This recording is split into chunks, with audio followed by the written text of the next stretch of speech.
মানে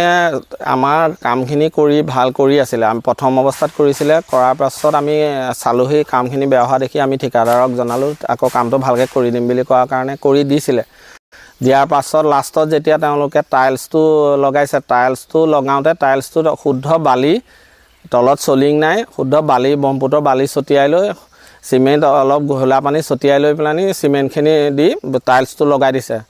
আৰু যিডাল মানে ষ্টেণ্ডডাল মই দেখাই দিছোঁ পানী থ'বৰ কাৰণে যিডাল ষ্টেণ্ড আনিছে সেই ষ্টেণ্ডডাল ওপৰত যদি টেংকিটো বহুৱাই দিয়ে নিশ্চয় মানে সৰু সৰু ল'ৰা ছোৱালী তাত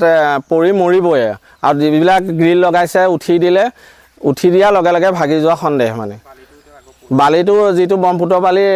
লগাই আজৰিয়ে হ'ল তাৰপিছত ৰাইজে কমপ্লেইন কৰাৰ কাৰণে তেওঁলোকে আকৌ নতুন বালি আনি ইয়াত থৈছে কামখিনি কৰা নাই আমি ৰাইজে বন্ধ কৰি থৈছোঁ তেওঁলোকৰ ডিপাৰ্টমেণ্টৰ মানুহে যদি আহি চায় যদি কামটো সেইদৰে হ'ব লাগে হওক আমাৰ আপত্তি নাই কিন্তু কামটো ভালদৰে কৰিব লাগে ভালকৈ হওক আৰু ডিপাৰ্টমেণ্টৰ মানুহে ইয়াত চাই পেলানি কামটো ভালদৰে কৰিব বুলি আমি আশা ৰাখিলোঁ চলিং নাই আপুনি কি দেখিলে আপুনি খানি শুদ্ধ বালি ডাঙৰ হেৰি আছে বোল্ডাৰ 2-4টা আছে তাৰ বাদে একো নাই বালিৰ ওপৰতে